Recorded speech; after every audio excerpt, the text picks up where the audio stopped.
Hello and welcome to the Evening News for Thursday, March 20, 2014. I'm Avinash Ramzan. Thanks for joining us. In the headlines, Randy Jagdeo is a free man as murder case dismissed. GAU wants higher income tax threshold. $34.2 million U.S. road project launched.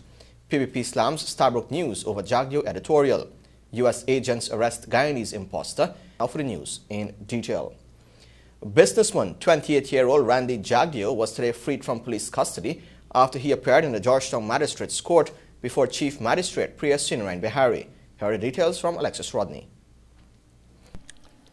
All charges against Randy Jagdeo, a Water Street businessman of Lot 159 3rd Street, Alexander Village, Georgetown, were dropped.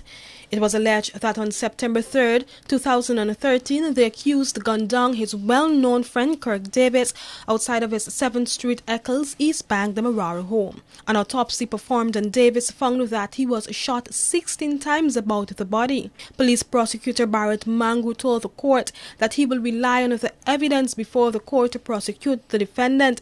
Additionally, Mangu lamented that the two lone witnesses continued to remain absent at the proceedings despite being called to testify before the court. During the final stages of the preliminary inquiry, attorney Robert Yerwood said that the prosecution has not been able to present the court with a prima facie case, which is sufficient evidence to prosecute Randy Jagdeo. Under these grounds, the counsel requested that the case against Randy Jagdeo be dismissed. The chief magistrate then granted the counsel's request to dismiss the case for lack of evidence on the prosecutor's end.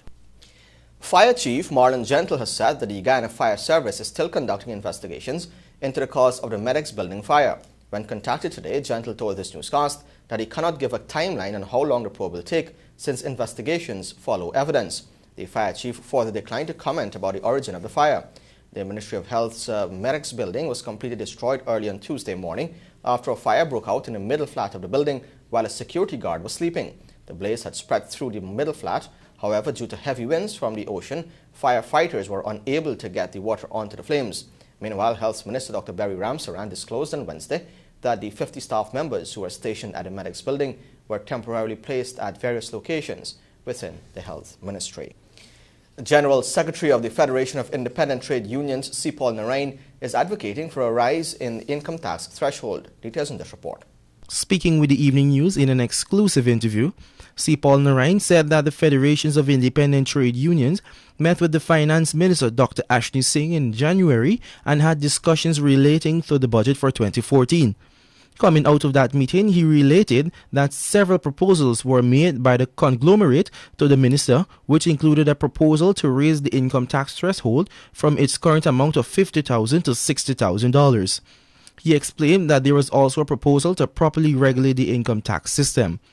This proposal would see the income tax percent being increased as gradually in tandem with the amount of money earned by a person. This, he maintained, would bring about some better standards of living since some persons are not earning as much as other people and are made to pay the percentage of tax income. He noted too that this proposal would open the doors towards the possibility of a much-needed income tax reform in Guyana. Another proposal made by the Federation of Independent Trade Unions would see pensions being raised from $10,000 per month to $15,000 per month to facilitate inflation and higher costs of living. Leroy Bedler reporting for the Evening News. The Caribbean Development Bank, the CDB, in collaboration with the Ministry of Public Works, today launched the 4th road project, which will see roads along the west coast of Demerara having major improvements. More in this report. A loan agreement between the government of Guyana and the Caribbean Development Bank will see 31 kilometers of road from Wiedenhoop to Hydro in East Bank, Essequibo, benefiting from US $34.2 million road improvement project. The project was launched today at the Pegasus Hotel in Kingston. The road project will be completed over a 5-year period. In order to achieve the objective, the project has combined 6 components that are to be implemented, each having its own estimated source of funds, such as roadworks, road safety awareness, capacity building, and engineering services, among others. According to Division Chief of the CDB, Andrew Dupini, the bank has worked over a number of years with relevant stakeholders locally to improve infrastructure in Guyana. The outcome expected from this intervention is increased efficiency and safety of road transportation along the West Coast Demerara Road Corridor. A key factor in the success of any project, especially projects such as these, which impact many communities and persons living along the route, is the participation of all stakeholders. Meanwhile, Minister of Public Works Robson Ben, in delivering the feature address, stressed on the quality of works that are put out by contracting services and expressed hope that there will not be any project delays. The Caribbean Development Bank is indeed a regional development bank which garners the resources regionally and with support from other partners, other members of the bank, to push the development of infrastructure, which has massive economic implications for the development of the economies in the Caribbean. And certainly Guyana would be a signal case in point with respect to the impact of infrastructure development on the economy of our country. The design for the road has been completed and will undergo a review within a month's time. Tenders for the construction will go out as soon as the review is completed, which is anticipated to start in July. For the evening news, I'm Gabriela Patram. The Stabroek newspaper has come in for high criticism from the People's Progressive Party Civic over attempts to defame the former President Bara Jagdeo. Details in this report. In an editorial dated Sunday, March 17, 2014, under the caption "Pass This Bill," Stabroek News attempted to discredit former President Bara Jagdeo. In penning a long list of accusations, it was stated that history will undoubtedly record the period of the Jagdeo governance from 2003 to 2011 as one of the darkest and replete with the most egregious crimes. But this is far from the truth, PPP said today, contending that the editorial is highly inaccurate and mischievous. The Stabroek News has once again embarked on an exercise of misinformation and distortion of history, not to mention its efforts at besmirching the Jagdeo PPP administration, the ruling party said. As against trying to taint the image of Jagdeo, the PPP suggested that the newspaper practice investigative journalism by reporting on the assassination of Dr. Walter Rodney in 1980, the killing of innocent Guyanese at No. 603 Village during the 1973 elections. The PPP is also calling on the newspaper to table evidence that during 2003 to 2011, rampant money laundering and financing of terrorism unfolded under the watch of Jagdeo. Rather than engaging in scandalous and vexatious allegations, the Stabroek News must come clean and provide the evidence in its pages, the party posited. The party recalled that it was under the Jagdeo administration that Ghana experienced 5 consecutive years of economic growth at a time when the rest of the world was reeling from global recession. The former president has also played a significant role in transforming the country's landscape with state-of-the-art health, educational and sport facilities. This is the evening news. Stay tuned for more news still ahead.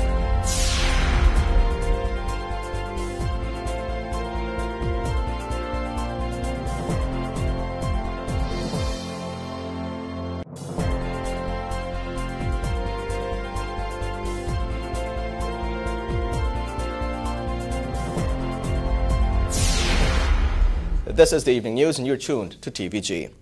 The People's Progressive Party Civic has publicly congratulated the government of Guyana for its efforts to update Guyanese on the position of the anti-money laundering legislation. Alexis Rodney reports. The party said that the many consultations held by the government to sensitize the public on the crucial issue which continues to loom over the country's future is commendable. It has also expressed disappointment with the combined opposition for failing to meet a compromise. The passage of the anti-money laundering legislation stands in limbo as the opposition continues to cling to the amendments proposed. President Donald Ramotar had said that government was prepared to make a compromise on the amendments, placing in the Special Select Committee counter-amendments. Those counter-amendments are designed and intended to address the concerns raised by the Partnership for National Unity. The PPP also said it was thankful to the many persons who attended and participated in the public consultations while demanding that the bill be passed quickly. The party revealed that citizens are already experiencing difficulties in carrying out their businesses. It said too that it was heartening to listen to the views and experiences of citizens at the consultations. Guyana was blacklisted last November by the Caribbean Financial Action Task Force, CFATF, after being identified as a country with deficiencies in the AML-CFT system. Guyana was also given a series of deadlines to make itself compliant with the CFATF and FATF standards, with February 28, 2014 being the latest. For the evening news, Alexis Rodney. Meanwhile, the Progressive Youth Organization of the PVP last evening held a night of reflection on Dr. Chetty Jagan's life at Red House. Let's find out more in this report. The youth arm PYO of the People's Progressive Party Civic PPPC yesterday held a night of reflection on the life of the late father of the nation and President Dr. Chetty Jagan. The night of reflection was held at the Chetty Jagan Research Center, also known as Red House. Giving the feature address was executive member of the PPP Narvin Chandrapal, who highlighted the important role played by Dr. Jagan in the fight for democracy. Dr. Chetty, while he would not have been of the youth age when the PYO was formed under his guidance, he became a life member, honorary member of the PYO in 1983. In 1983, the PYO held a congress in Dr. Jagan's hometown in Port Moran. Actually, in the technical description, in Tate, next to Port Moran. And at that Congress, he was bestowed with the honorary membership of the PYO. Chandrapal further stated that Dr. Jagan believed that young people can make and implement changes that would improve any country and its economy. On March 6, 2014, Guyanese celebrated the 17th death anniversary of the falling president, while on Saturday, March 22nd, we celebrate his 96th birth anniversary. For the evening news, I'm Gabriela Patram. History is being made as the Mexican government, through its ambassadors, has announced that scholarships are available for foreign nationals. More in this report. Mexican Ambassador Francisco Olguin today announced that scholarships are available for Guyanese professionals and other persons globally under the Excellence Scholarship Program. According to Olguin, the scholarships will focus on 6 principal areas including arts, media residencies, and Mexican research. Call for excellence scholarships is out in Mexico. It's only for foreigners, that is not applied to Mexicans. So those are scholarships that people abroad can profit from. They're specially designed for foreigners. But when I say that these are excellent scholarships, I am referring to certain activities and people with high qualifications.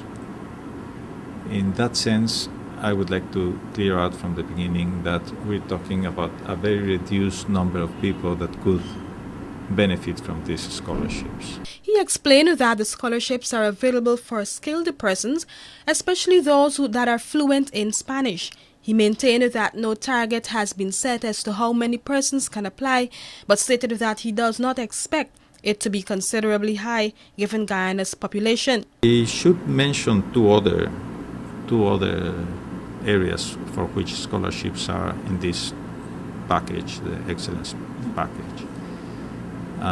One of them is research stay in Mexico that can go for even 12 months. We're talking about researchers that are very knowledgeable in a specific area and that would like to deepen their knowledge in that area and find that in Mexico it's possible to do that sort of research. It could be, for instance, someone who's doing studies in any artistic field, and think that this artistic field in Mexico can offer something, and they will be, of course, invited to stay for a long time and do the research, for instance, Mexican muralists or Mexican music or Mexican dance or something like that. The application process is currently open and will be closed on August 29. The programs are scheduled for commencement in April and October 2014. The March 21, 2014 edition of the Guyana Times newspaper will offer more information on the Excellence Scholarship Program. Stay tuned to the evening news. More news are ahead.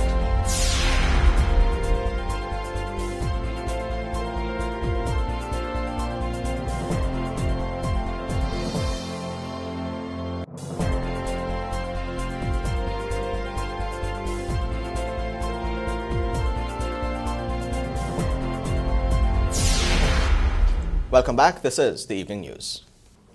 The United States Customs and Border Protection CBP agency says its agents have arrested an alleged Guyanese imposter with a criminal record who presented fraudulent documents to authorities. On Wednesday, the CBP said that the unidentified Guyanese man had served time in a county jail in Pennsylvania on an outstanding warrant and he had convictions of multiple crimes. The CBP said agents from the Erie station were contacted by the Pennsylvania State Police on Monday to assist in identifying the suspect in their custody. After initial database verifications, the document came back to a different subject and the suspect was arrested by Border Patrol agents following his release from the Mercer County Jail from charges by the Pennsylvania State Police. The police in a statement said that further processing revealed that the suspect illegally entered the U.S. in 1995 with a fraudulent U.S. Virgin Islands ID card and presented himself as a U.S. citizen to immigration inspectors. The suspect is currently in custody and will appear before an immigration judge to determine his eligibility to remain in the United States. Due to his criminal convictions, the suspect could face removal and a permanent bar from entering the U.S. in the future.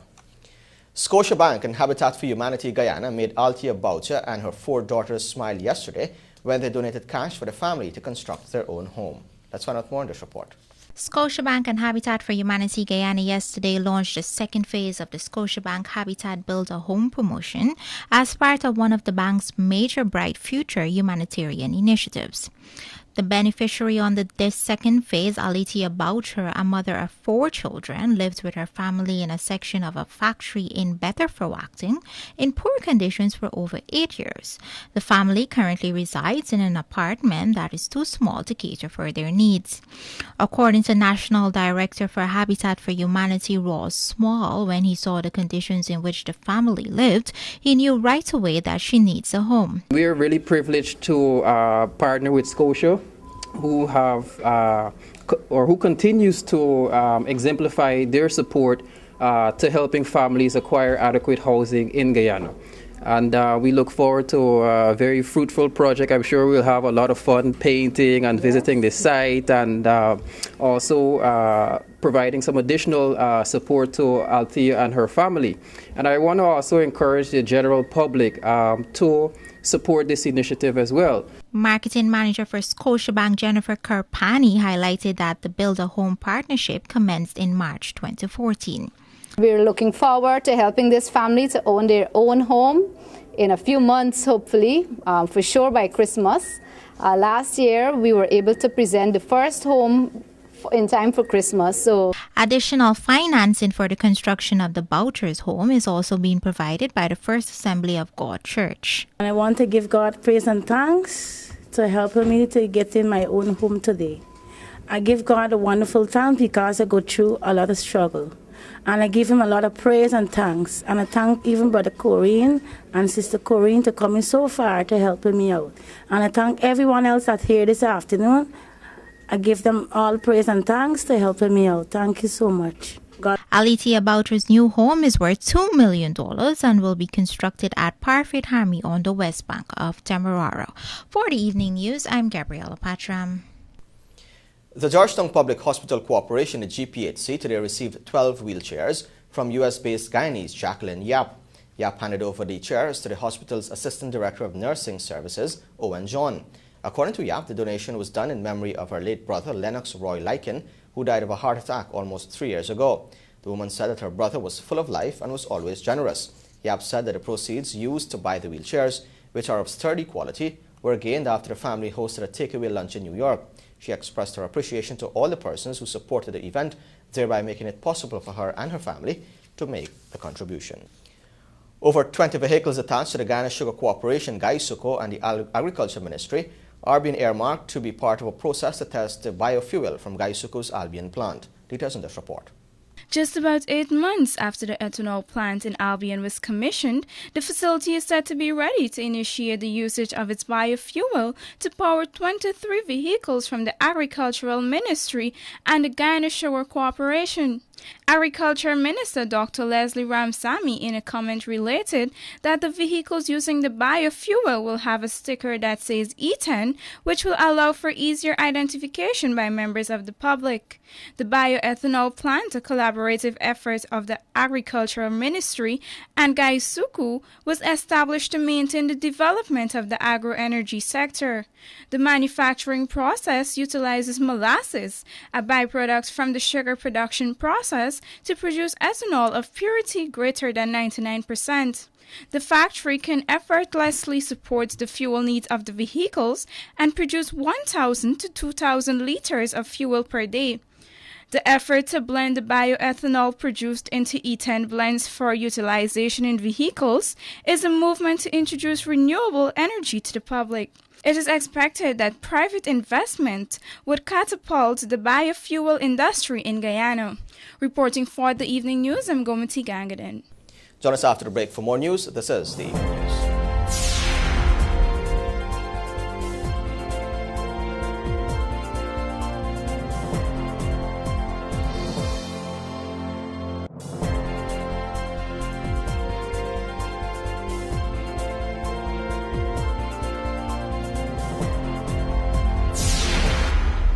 Welcome back.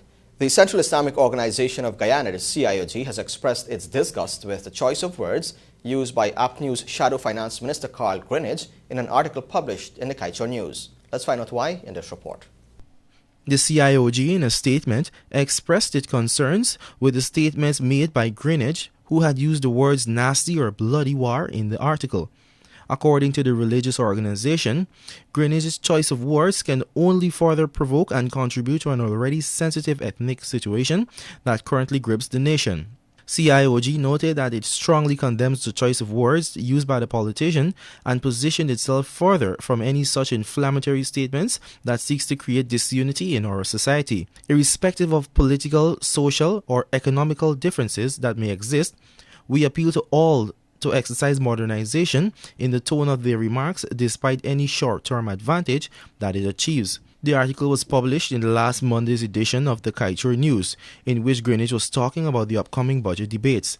The APNEW Member of Parliament was quoted saying, "If not, then it may very well be a nasty or bloody war when it is presented to the Parliament. This situation could have been prevented if only the interests of the people were seen as paramount." Finance Minister Ashni Singh on Tuesday announced the National Budget 2014 will be presented next Monday, March 24th. The Essequibo Technical Institute, the ETI, which has been training young people of that region for excellence in the technical and vocational fields, is celebrating 13 years of existence. The institute, located behind the Anna Regina Housing Scheme on the Essequibo coast, hosted a two-day trial-skill activity, which concluded on Thursday in celebration of its anniversary. The activity was specially crafted for fifth form students, exposing them to technical and practical skills. Students from various secondary schools were given the opportunity to visit the various departments of the institution to get a first-hand glimpse of the practical skills taught at the ETI. According to Principal Michael Turner, the institution over the years has grown into a more accountable and reputable one, providing technical and vocational training to many students, especially school dropouts. Speaking to students, teachers, and other attendees in the institute's auditorium on Wednesday at the launch of the trial skill activity, Turner said anniversaries are a time to note progress made and examine achievements. He said as the institution celebrates 13 years of existence, its achievements must be noted. ETI was established on March 12, 2001 under the stewardship of the then Education Minister Dr. Dale Bisnott.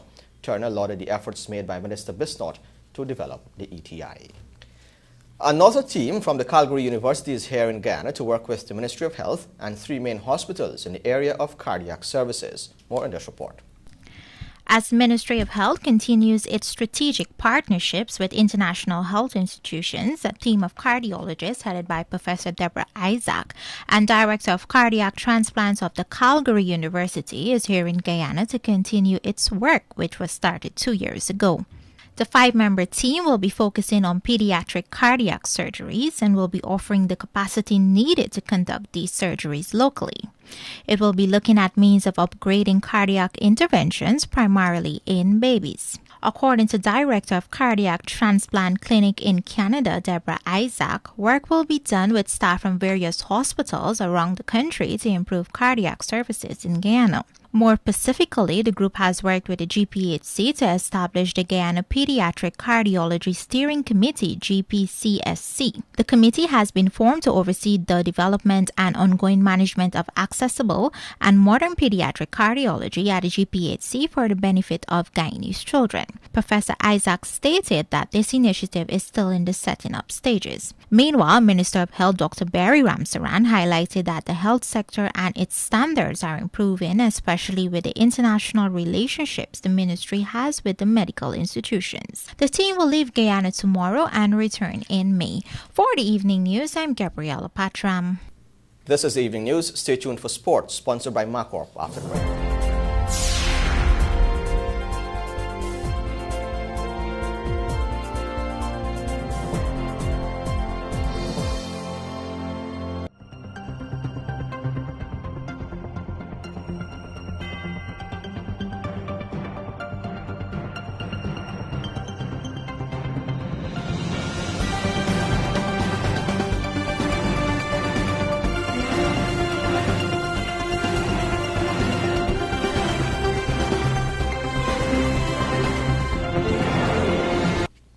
Welcome back. Now for a look at sport. In the headlines, Finance stuns former world squash champion. Record-breaking Hines wins mineral water cycling. Limacol CPL attracts international coaches, and Hong Kong and Nepal earn famous wins in World T20. Of course, our sportcast comes to you with kind compliments of MacCorp. How would you like to get the parts you need at unbelievably reduced prices?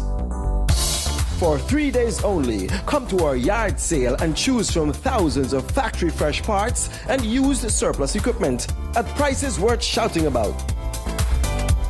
Visit our Providence location from March 21st to 23rd, starting daily at 9 a.m. Check our website or Facebook page for more information. MacCorp, let's build Guyana together. Welcome back to the evening news. Now for a look at sport. We start off with some cricket news. An unranked Hong Kong side defeated Test team Bangladesh in the first major upset of the World T20 in Chittagong. Playing in a Group A encounter, Bangladesh were dismissed for 108, with Shakib Al Hassan hitting 34 and Nadeem Ahmed claiming 4 for 21. Hong Kong needed to win in 13.1 overs to knock Bangladesh out of the tournament, but the hosts qualified after Hong Kong got the target at 114 for 8 with just 2 deliveries remaining. Opener Irfan Ahmed led the foundation for victory with a solid 34 before Munir Dar stroked a busy 36 down the order to seal the victory. Shakib completed a fine match with 3 for 9 from 4 overs. And Nepal earned a 9-wicket win over Afghanistan in a day-night encounter also in Chittagong. Opener Shabash Kakurel stroked 56 in Nepal's 141 for 5, and Afghanistan fell short at 132 for 8 when the overs ran out, despite a fighting 49 from Asghar Stanekzai. The World T20 will continue tomorrow with 3 games. Zimbabwe will take on the United Arab Emirates, Ireland will face the Netherlands, and Pakistan and India will go at each other in the final game of the day. Closer to home, 2 former Australian coaches, Mickey Arthur and Tim Nielsen, will be part of the Limacol Caribbean Premier League this year after the tournament confirmed a majority of the coaching positions. Arthur, who was sacked from the Australia job shortly before the Ashes in England last July, will take charge of Jamaican Tallawahs, while Nielsen will work with the Antigua Hawksbills. Last year, for the inaugural tournament, the Jamaican Tallawahs were coached by Paul Nixon and Antigua by Sir Vivian Richards, who this time will take on a mentoring role with the franchise. Matthew Maynard, a former England assistant coach and Glamorgan coach, has been promoted to head coach of St. Lucia Zouks, having been the assistant last year, and the positions are completed by Roger Harper of Guyana Amazon Warriors, Robin Singh of Barbados Tridents, and Simon Helmut of Trinidad and Tobago Red Steel. Nielsen said, and I quote, "I was impressed by the standard of last year's competition, so I'm delighted to be involved in CPL 2014. I'm looking forward to taking the reins of the Hawksbills, and I hope that together with the rest of the coaching staff and with the help of Sir Viv, who I'm very excited about working with, we can take them to the trophy this time around." End quote. Tom Moody, the recently appointed CPL Director of Cricket, added, Quote, "We're extremely pleased to have secured such a strong lineup of talented and respected coaches for this year's tournament. With their technical expertise, along with the guidance from our legendary mentors, the standard of cricket this year is set to be higher than ever." End quote. The second edition of the Lima Call CPL will take place from July 10 to August 16, with the organisers promising a bigger and better tournament than the highly successful one in 2013. Guyana's world-renowned squash sensation Nicolette Fernandez stormed into the second round of the main draw at the Women's Squash Association's 29th World Championships in Penang, Malaysia on Tuesday. She defeated the former world #1 Australian Rachel Grinham in what was a memorable come-from-behind win. More in this report. Fernandez, the shorter of the two players seen here, completed a hard-fought 5-set victory, prevailing 4-11, 6-11, 12-10, 11-8, 11-7 over Grinham. Grinham, who won the Women's World title in 2007, won the first two games of the gripping encounter 11-4, 11-6. Fernandez found herself in perilous but familiar circumstances against the current world #15, but unleashed her aggressive side to take control of the match. Fernandez, who is currently ranked number 20 in the world, was interviewed following the match and said she was too passive in the opening two sets and decided to be an animal in court in order to stop a rampant Grinham. Utilizing that strategy, Fernandez captured the third game 12-10 before completing a dramatic victory with stunning back-to-back wins in the fourth and fifth games 11-8, 11-7. The match lasted an hour and 3 minutes. Fernandez had previously defeated a former world champion Grinham in December 2012 in the first round of the main draw of the Women's World Squash Open in the Cayman Islands. Coincidentally, Fernandez had lost the first two games, and strangely enough, she had also won the third game by the same score, 12-10. Fernandez was ranked 48 in the world at that time. The 37-year-old Grinham had been celebrating a milestone as she made her debut at the World Championships 20 years ago. In the second round of the main draw, Fernandez will face France's 24-year-old six-time national champion Camille Serme. Serme is currently ranked 6th in the world and has played Fernandez a few times in the past. The two met at the Kuala Lumpur Open in Malaysia in March 2013, where Serme had prevailed in straight games. And finally, some cycling news. While some cyclists seemed uncomfortable riding in a heavy mid-morning shower, followed by very overcast conditions, Linden's Ervil Hines used it to his advantage, blazing to victory in the FISA 35-lap schoolboys and invitational race of the Diamond Mineral Water Cycling Meet at the inner circuit of the National Park. More in this report. The event, staged for the 9th year in succession, attracted 25 starters for the main event, but it was Hines who emerged the star, clocking an amazing 1 hour, 14 minutes, 45 seconds. Hines' time is a new record for the 35-lap event at the National Park, according to national coach and race organizer Hassan Mohammed and race official Joseph Britton. In addition to the record, he claimed 6 of the 8 prime prizes on offer, leaving Reynard Jeffrey and Godfrey Polidor to settle for the other 2. The victory was also Hines' first at the National Park for 2014, after securing 2 second-place finishes and a third. Prior to Saturday's win, the United Bikers Club rider had tasted success on the road, winning on the West Demerara and in Berbice this year. In a heated sprint for the runner-up spot, Warren McKay outgunned Jeffrey, while youngster Andre Abdul took 4th, the experienced Robin Passot 5th, and veteran rider Stephen Fernandez 6th. Earlier in the day, Sherwin Sampson continued to rule the BMX 6-9 and 9-12 races, winning both comfortably. Jeremiah Harrison and Esau Jaising finished 2nd and 3rd in the BMX 6-9, while Turan Garban was the other entrant in the BMX 9-12. Rawls Small and Adrian Sharma won the BMX 12-14 and BMX Open, while Christopher Griffith, Avish Ram Kelawan, and Tushana Doris were 1-2-3 in the 12-14 boys and girls. The juveniles race was won by Michael Anthony, with Andre Green in 2nd and Alonso Ambrose 3rd, while Ozia Macaulay was the first to the line, ahead of Clyde Jacobs and Wayne Nurse in the mountain bike race. In the veteran races, Junior Niles won the under 50, Lyndon Blackman copped top honours in the over 50, and 74-year-old Anthony Faria was the lone competitor in the over 60 category. And with that, you've come to the end of sport. Of course, you can find these and many more stories in tomorrow's edition of the Guyana Times. And here's an invitation to join us on TVG Channel 28 and on Radio Guyana Inc. 89.3 in Essequibo, 89.5 in Georgetown and Environs, and 89.7 in Berbice and Unicary, Suriname. Stay tuned. Your bridge reports on the other side of the world.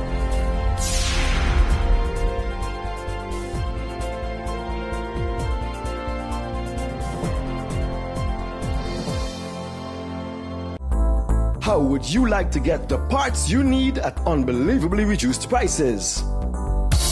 For 3 days only, come to our yard sale and choose from thousands of factory fresh parts and used surplus equipment at prices worth shouting about. Visit our Providence location from March 21st to 23rd, starting daily at 9 a.m. Check our website or Facebook page for more information. MacCorp. Let's build Guyana together.